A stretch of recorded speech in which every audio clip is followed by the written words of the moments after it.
پوچھ اس سے کہ یہ کیوں ہوا؟ تو پھر خود ہی غیب سے آواز آئی، یہ وہ خوش نصیب ہے جس نے جوانی میں اللہ کی بارگاہ میں توبہ کر لی تھی، اس لیے اللہ نے اس کو یہ مقام عطا فرمایا۔ یہ جوانی میں توبہ کا انعام ہے۔ بڑھاپے میں تو بھیڑیے بھی سدھر جاتے، جب کسی کے کام نہیں آتے تو پھر ہاتھ میں تسبیح لینا اور بغل میں مصلی، پھر وہ مزہ نہیں رہتا۔ اگر سدھرنا ہے تو جوانی میں سدھرو، سنورنا ہے تو تاش کے پتے چھوڑ دو، جوا چھوڑ دو، شراب چھوڑ دو، اللہ کی بارگاہ میں توبہ کر لو، کیونکہ حدیث پاک میں آتا ہے اللہ فرماتا ہے جو جوان جوانی میں توبہ کرے میں اس کو اپنا محبوب بندہ بنا لیتا ہوں۔ ایک حدیث میں یہاں تک آیا کہ جب کوئی بندہ جوانی میں توبہ کرتا ہے تو اللہ 40 دن تک آسمان میں نور کی قندیلیں روشن فرماتا ہے، اور فرشتے ایک دوسرے سے کہتے ہیں جوان نے توبہ کی ہے، جوان نے توبہ کی ہے، جوان نے توبہ کی ہے۔ اس خوشی میں نور کی قندیلیں روشن کی گئی ہے۔ اور ایک بات یہ بھی یاد رکھنا، جوانی کی توبہ اللہ کا مقبول بندہ بنا دیتی ہے۔ بات جوانی کی آئی ہے تو یہاں تک حدیث پاک میں آیا ہے کہ جو جوان حرام سے بچے، اللہ کی عبادت کرے، اللہ اس کو 70 صدیقوں کا ثواب عطا کرتا ہے، اور اللہ اس کو فرشتوں کے مانند قرار دیتا ہے۔ فرمایا جو جوانی میں حرام سے بچے، اللہ فرماتا ہے وہ میرے بعض فرشتوں کے مانند ہے میرے نزدیک۔ اور یہ بھی فرمایا میرا حقیقی بندہ وہی ہے، میرا محبوب بندہ وہی ہے جو جوانی میں توبہ کر۔ جوانی کی توبہ کی بات آئی تو میں آپ سے اب صرف چند منٹ لے کر کے بتاؤں کہ جوانی کی توبہ کیا ہے اور اس کا انعام کیا ہے۔ ایک جوان تھا، اس کا نام عبداللہ تھا، بغداد میں رہتا تھا، خوبصورت بہت تھا، بہت نیک باپ کا بیٹا بھی تھا، نیکی کے آثار اس جوان میں بھی تھے۔ خوبصورتی بہرحال خوبصورتی ہوتی، خوبصورتی بہت بڑا فتنہ ہوتی ہے کبھی کبھی۔ وہ جوان جا رہا تھا، اس نے دیکھا ایک خوبصورت لڑکی ہے، اس سے آنکھیں چار ہو گئی۔ آنکھیں چار ہوئی لڑکی سے کہا تو کتنی خوبصورت ہے، تو مجھ سے ملے گی؟ اس لڑکی نے کہا رات کو ملیں گے۔ اس نے ملنا نہیں تھا، دامن چھڑانے کے لیے تو اس نے بہانہ کر ہی دیا، بہت نیک لڑکی تھی وہ۔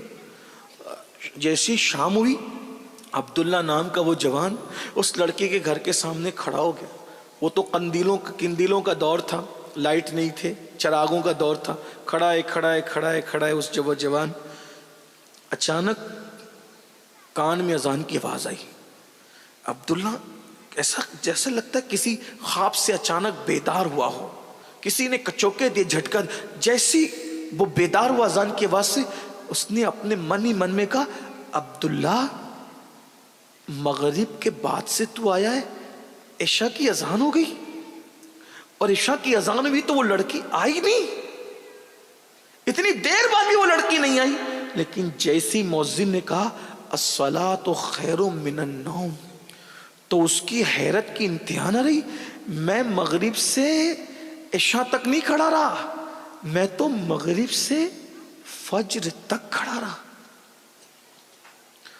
فجر ہو گئی، وہ ظالم حسن کی ملکہ دھوکہ دے گئی، اس کو نہ آنا تھا نہ وہ آئی۔ اچانک ضمیر نے کچوکے دی، عبداللہ ایک لڑکی کے لیے پوری رات کھڑا رہا، لیکن اس کے عشق میں تجھے پتا بھی نہیں چلا کہ رات کھڑا ہونا کس کو کہتے ہیں۔ ارے نادان، لڑکی کی بجائے اگر تو اللہ کے محبت میں عشق کے حق میں کھڑا ہوتا تو پھر تجھے کیا مرتبہ ملتا۔ بس یہ سوچ کر مسجد کی طرف وہ جوان گیا، خوب رویا، خوب توبہ کی، مولا معاف کر دے، تجھے چھوڑ کے کہیں اور جا رہا تھا، تجھے چھوڑ کے کہیں اور جا رہا تھا، تجھے چھوڑ کے کہیں اور۔ میں اپنے نوجوانوں سے کہتا ہوں، بیٹوں سے بھی، بیٹیوں سے بھی، بہنوں سے بھی اور بھائیوں سے بھی، یہ جوانی دیوانی ہوتی ہے، اس کو کسی لڑکے لڑکی کی محبت میں برباد مت کرو۔ آج نشہ ہو، شراب ہو، خودکشی ہو، یہ ساری چیزیں افیئر کی وجہ سے ہو رہی ہے، زیادہ تر ناجائز تعلقات کی وجہ سے ہو رہی ہے۔ یاد رکھنا، اگر دل ہی لگانا ہے تو اس سے کیوں دل نہیں لگاتے جو اللہ کا محبوب ہے؟ دھوکے بازوں سے کیوں دل لگاتے؟ کیوں کسی کے چکر میں ہو؟ اسلام اس کی اجازت نہیں دیتا۔ وہ نوجوان خوب رویا، خوب رویا، خوب توبہ کی، نماز پڑھی، سورج نکل آیا، اشراق پڑھی، خوب روئے, اللہ کو منائے, چاشت پڑی, مولا اب کبھی نہیں جاؤں گا اس طرف, گناہ کی طرف نہیں جاؤں گا, برائی کی طرف نہیں جاؤں گا. چاشت کے بعد جب سورج چڑھ گیا تو عبداللہ اپنے گھر کی طرف جانے لگا. تو عبداللہ نے کیا دیکھا کہ سر پر بادل سایہ کر رہے. مسجد سے بڑے میاں بھی نکلے تھے, تو بڑے میاں کو عبداللہ نے کہا اللہ والے, اے اللہ والے. بڑے میاں نے عبداللہ کو کہا اللہ والے تو کتنا اللہ والے, تیرے سر پہ بادل سگا. بابا رات کیسے گزری وہ تو ہم جانتے ہیں, ہم کوئی اللہ والے نہیں ہیں اس اعتبار سے جس اعتبار سے آپ کہہ رہے ہیں. ہم کوئی اللہ کے مقرب نہیں ہیں اس اعتبار سے جس کو اللہ والا کہا جاتا ہے. ہم تو گنہگار ہیں, رات کیسے گزری ہم جانتے ہیں, آپ اللہ والے ہیں بابا. بڑے میاں خوش ہو گئے. لیکن جب دونوں کا رستہ بدلا تو بادل کا سایہ عبداللہ کے سر پہ تھا, بڑے میاں کے سر پہ نہیں تھا. بعد عبداللہ رو پڑے, روتے کا مولا میں نے توبہ کی تو تو نے میری کتنی عزت بڑھائی کہ بادل میرے سر پہ سایہ کرتا ہے. اب کبھی برائی کی طرف نہیں جاؤں گا, نیک بنوں گا, پوری زندگی تیری راہ میں گزار دوں گا. اور جب نیک ہی بن رہا ہوں تو عالم بن جاؤں, مفتی بن جاؤں, فقی بن جاؤں, کوئی اچھا استاد تلاش کر لوں.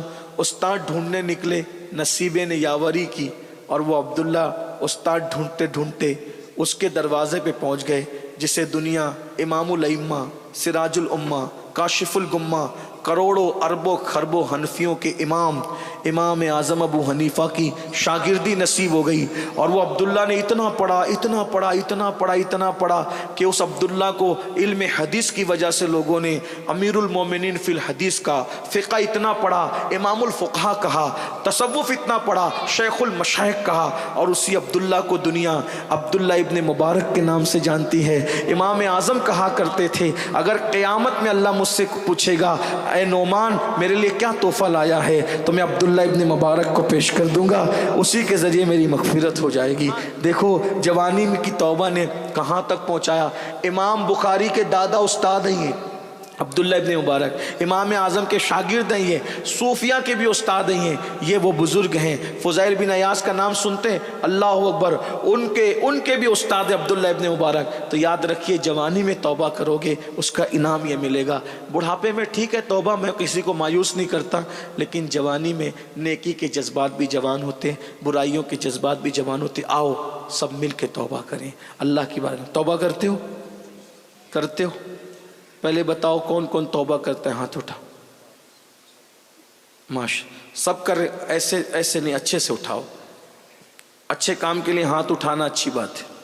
سب اٹھائے رکھو نا بھائی, زبردستی نہیں ہے, جسے کرنا ہے وہی. جو توبہ کرتا ہے وہ اللہ والا بن جائے, اللہ کا محبوب بن جائے. مردوں کو کہا تھا لیکن عورتوں کے جذبات کتنے ہیں دیکھیے کہ خواتین نے بھی اٹھایا. اللہ ان کے بھی ہاتھ اٹھانے کی لاجم. بولو آج سے توبہ کرتے ہو, نماز چھوٹے گی آج سے, بولو نماز چھوڑو گے, نہیں چھوڑو گے نا انشاءاللہ. اٹھا کے رکھیں آج ذرا, ہم بھی دیکھیں فرشتوں گواہ بنائیں. نماز چھوٹے گی آج سے. جو عشاء پڑھ کے نہیں آئے پہلے عشاء پڑھیں گے, فجر بھی پڑھیں گے انشاءاللہ. حرام سے بھی بچیں گے, غیبت چگلی سے بھی بچیں گے. بولیے استغفر اللہ ربی من کل ذنب واتوب الیہ وما علینا الا البلاغ. السلام علیکم.